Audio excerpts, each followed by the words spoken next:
What's up, you guys? I'm Dan. This is Frugal Not Cheap, and today we'll be doing a tour and review of the Tesla holiday software update for legacy or vertical screen cars.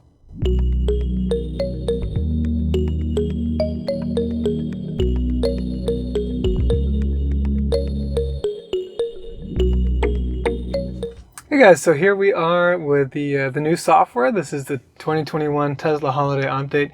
This is version 2021.24.25.2. For those of you who might not know, the way it works is 2021, of course, is the year. 44 is the week of the year. 25, I guess really just stands for December 25th, Christmas, right? Because it's the holiday update. And then .2 is for non-FSD cars.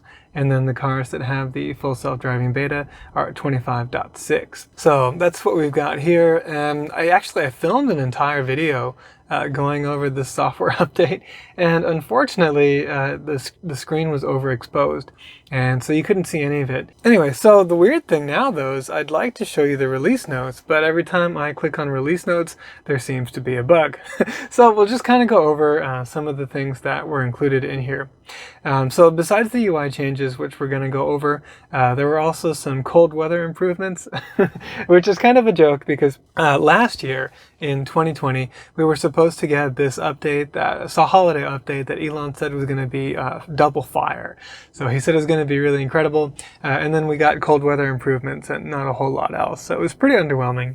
And then this year, well, it is more substantial, definitely, but already feedback has been quite mixed. As we can see here, there's a whole lot more negative upvotes on the thread about how bad the UI is compared to the upvotes on the thread in Reddit about how good the new UI is. So I'll give you my impressions and a tour of the UI in a moment. But we did get those cold weather improvements. So now you can heat up the vehicle when it's cold, even at a lower state of charge than before. And we got a new game. We got Sonic, Sonic the Hedgehog game from back in the day, which is kind of fun. So I'll show you that. I also got a new Logitech game controller. I think it was only about $9 or so on Amazon. I'll put a link to the item in the description below. That's not a referral link, but it's the one I bought, and I think it's pretty cool. Unfortunately, because my Model S is now considered a legacy car. In other words, it has a vertical screen, whereas all of the new cars, the Model 3, Model Y, and the refreshed 2021 Model S and Model X, all have a landscape orientation screen. Unfortunately, just some of the features that are going to those cars did not come to my car yet. And one of those was a feature I was really excited about, well, a little bit, just because it's new and useful, is that when you hit the turn signal on the new cars, then you get a blind spot monitoring camera. So whichever the side repeater camera is, you would see that come up on the screen, and then you'd be able to see, hey, is there a car, in my blind spot or not? So I don't get that, but it's not really that big of a deal, because when you're driving with a Model S, you actually get the blind spot detection feature right in the center here. There will be a car. You can see the cars that are near you, and if they're in your blind spot, or if they're any kind of a danger to you for a lane change maneuver, then you'll get a chime, and then they'll also show up red. So it's not really that big of a deal. I just think it would be cool. The one that I really am bummed that we don't have yet on these cars is the live Sentry mode viewing from the app on your phone. So Model 3 and Model Y cars, and the newer S and X cars, you can just go on the app on your phone, and you can actually see what's going on the different cameras on your car when you have Sentry mode enabled. And you could always just enable that remotely if you just kind of want to see what's going on. For some reason, they haven't ported that over to these quote-unquote legacy cars. I think they just haven't put in the effort to make it work on a vertical screen, and I hope that they're going to do that in the future. So while we're on here on this main sort of control screen that you activate by hitting the car just as normal. Oh, that's funny. Here are the release notes. All right, so, okay. They were hiding behind that screen. So I think that's probably already a good example of just how the new UI is not all that user-friendly. There are some things that are kind of hinky, and they can certainly stand to improve upon. But anyway, so we got a customizable app launcher, so we'll talk about that more in a little bit. We've got the ability to edit waypoints. This is a good feature, to edit waypoints. So we can now rearrange and remove waypoints, whereas before you just kind of had to put in your destinations in reverse order in order to get all the stops along the way. It was really kind of hinky. And then we've got TikTok. So that's great. You know, we can now watch TikTok, and it's actually going to be really good on the portrait screen as well. I have never downloaded the app and watched the TikTok video. So yeah. Anyway, then of course we got Sonic the Hedgehog, like I mentioned. That is fun to play. I don't really know how to play, so I'm going to want to learn. We have Battle of Polytopia multiplayer support, and then we've also got Sudoku here as well. And then we've got those cold weather improvements, right, with the preconditioning the cabin. All right. Oh, here's a good feature: manage Dashcam clips. So now it is possible to delete Dashcam video clips directly from the touchscreen. So there is a little UI for that, which is great. So we can empty up space on the USB drive if we need to. And then there's dark mode, which is what you're seeing here, kind of the gray stuff. The darker version of the UI during the daytime, of course, it looks different. It's more whites and blues. But that's really nothing new for those of us with an S and an X. The dark mode is really something that's new for 3 and Y. And then hide map details, so you can hit this one over here and the little pin thing, and it'll toggle what details are on the map. And then auto park, vision auto park, so that you could perpendicular park. That came in a previous update, so I'm pretty happy with that. That came in 2021.44.6. I haven't had a chance to test it out, but it is pretty cool that they've added that feature now to my car.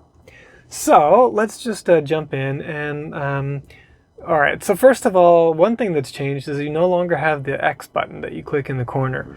So now what we have instead is just that little bar at the top letting us know that we can drag things around. But unfortunately, you can't always do what you think you could do. Like, you can't drag it up to make it full screen. That doesn't work. And if you drag it down, in some cases it just disappears instead of you changing size. So there's some stuff they've done that's just really not intuitive here. So yeah. Anyway, so while we're here though, we can do that toggling of the map details. So we'll click that and you can see there's a whole lot less stuff on the map now. And then if we click that back on, then we have all of the nearby locations as well. So that's pretty cool. Let's see, you don't have the plus or minus buttons anymore over here, so that's unfortunate, but you can of course pinch to zoom, so that's not so bad. On Model 3 and Y, you lose these buttons up top for the dash cam and for Sentry mode, which is really a bummer. Because let's say you want to save a clip real quick with the dash cam, you just boop, tap that little sucker right there and you're good to go. And you can also see the status of those two things, the dash cam and Sentry mode, whether or not they're on or off. So shame that that's gone on Model 3 and Model Y. I'm happy it's still here on my S. Same thing for profiles. These driver profiles, a quick tap to toggle them, that doesn't exist for 3 and Y anymore, but I've still got that. And then also quick access to home link. So that's quite nice.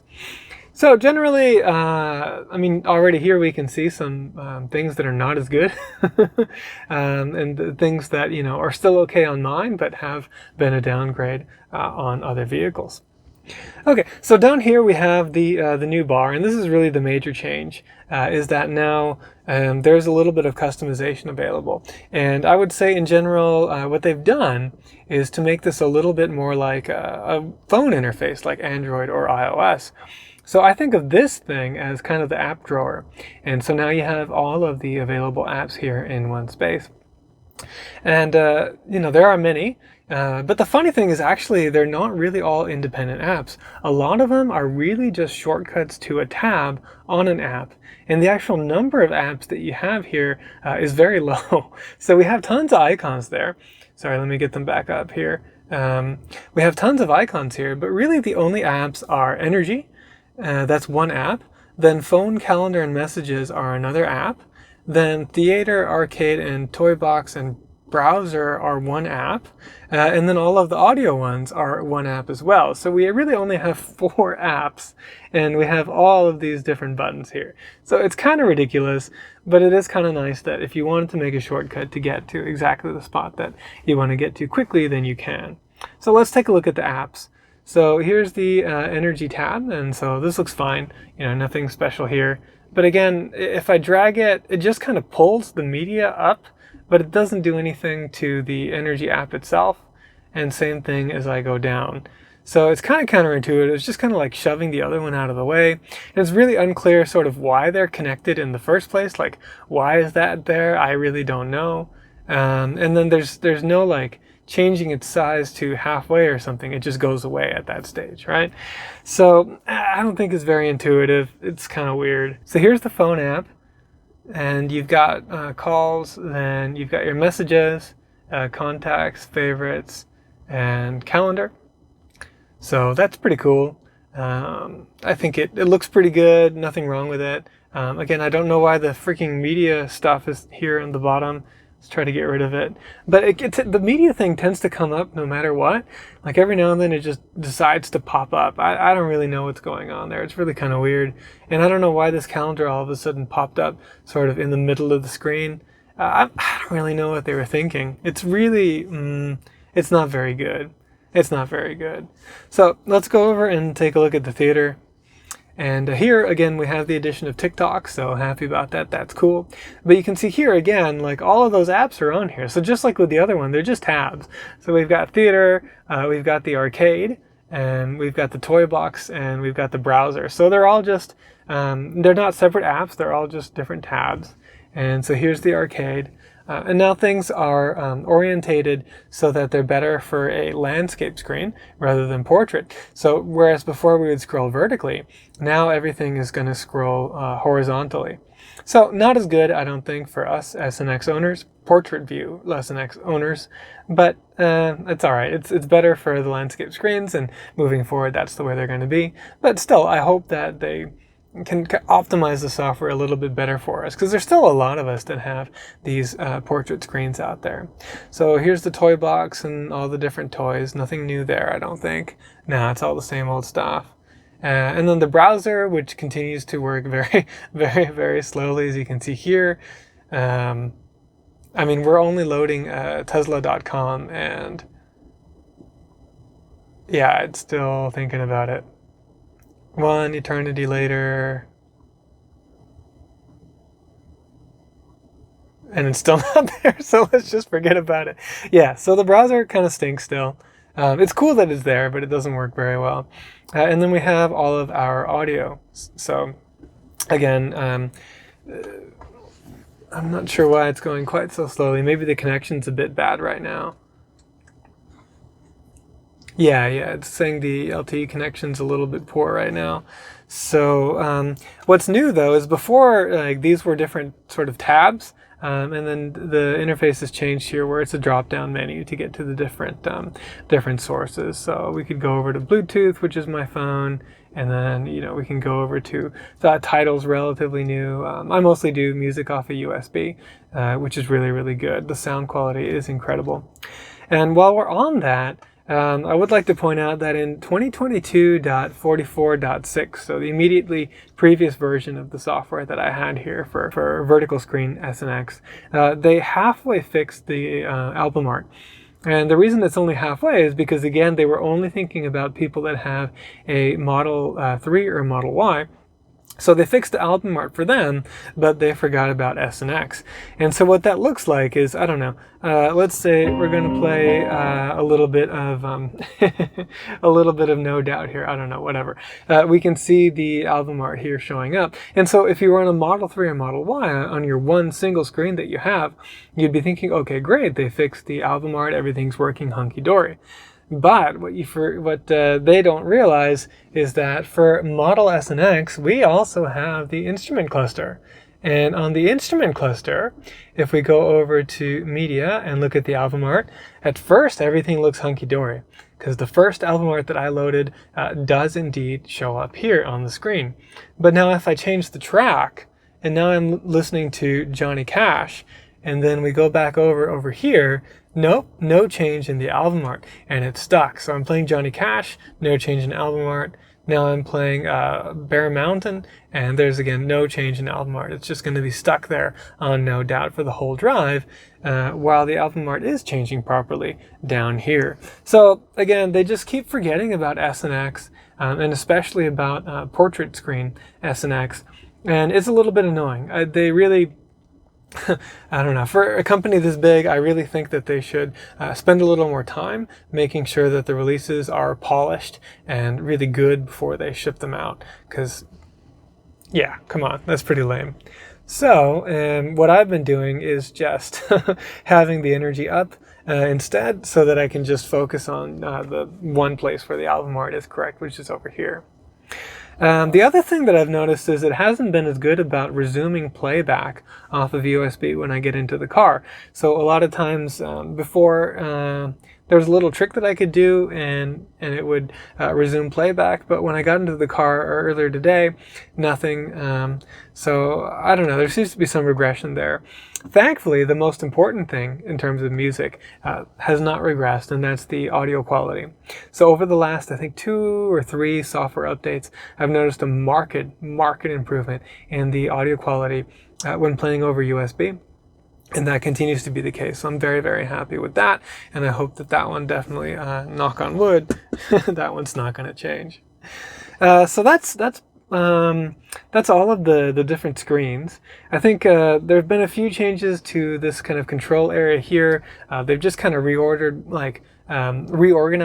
which items are where. So you've got these controls, and by the way, this is different from what you have on landscape screens still. But we've got pedals and steering now. There's a charging module, which is a little different. Autopilot, but there's not huge differences. Okay, so things have been moved around a little bit and kind of reorganized, but it's not a big deal, and it's still relatively intuitive. I have no problem with these menus over here. The only gripe I might have is this is a smaller graphic here for the charge, and so it's harder now if you want to select your charge limit.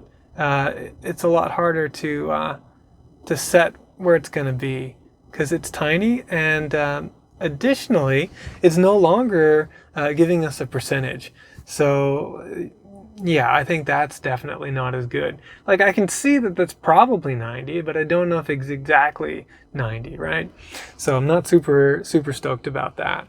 All right, and then again, this whole window thing is not intuitive. Like, hold on, I keep missing. Yeah, there it goes.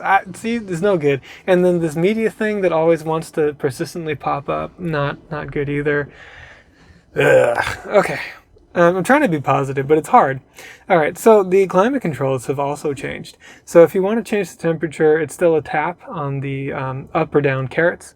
So temperature down, temperature up. And when you do that, you get these quick controls here, where you can also use this slider in order to change the temperature. So we could do it that way. And then of course we can split it, and then now you have a controller over on the right side. Now if it's the winter and you want to use your seat heaters, they're right here. So that's pretty easy. It's not bad. So it's 2 taps, but you can get right to the seat heaters and also defrost and front and rear defrost, right? And then the sorry, let me get rid of that one. The passenger seat heater is also a tap, and you can get to it there. But there's no indicator of whether or not those heat seaters are on right now. So that's not as good as I would like it. I did like it better where you could see what was going on kind of quickly. Let's get the split off. Hold on. Okay, I think I got the split off. There we go. All right. And then the other thing is if you swipe up from anywhere, it doesn't have to be, you can tap on the temperature controls. Yes, that's one way, but you can also just swipe up from anywhere, and then the HVAC controls will come up, which is nice because it's a commonly used thing.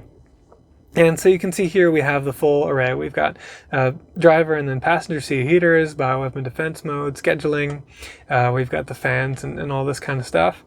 It's a little weird that there's this blank space here. It looks like a good place to put that slider for the temperature. They might think of adding that in the future. But you can, of course, still tap up and down over here to change the temperature. And then the slider comes up then. So, you know, whatever. I guess it's fine. Let's see. We can look at that Dashcam thing real quick. Maybe.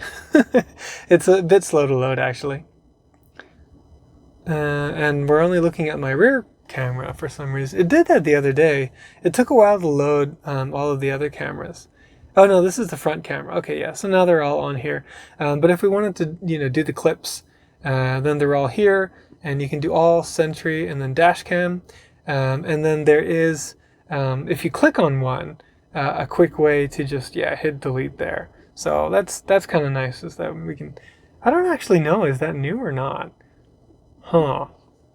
Anyway, it's not bad. And then see, the media always keeps coming back up. It's really annoying. And then here we can change the audio volume. And it just has this little thing there. So that's fine. Nothing special happens if you tap on it. Maybe it mutes? Let's see. No, that doesn't do that. That doesn't do that. So that would have been nice if there was like a quick mute function or something like that. It is nice that you can arrange these, so I can click and drag and then get rid of these or add whichever ones I want. You can have up to 4 customizable. But again, there are only 4 apps up here, and so, you know, yeah, I don't know. It's kind of silly, but this is some customizability, and I'm not going to knock it. It is nice that I can quickly go to my USB, Bluetooth, my dash cam, or the rear camera over here. So that's fine. I'm okay with that. All right, so that was kind of a lot, and it took a lot longer than I thought.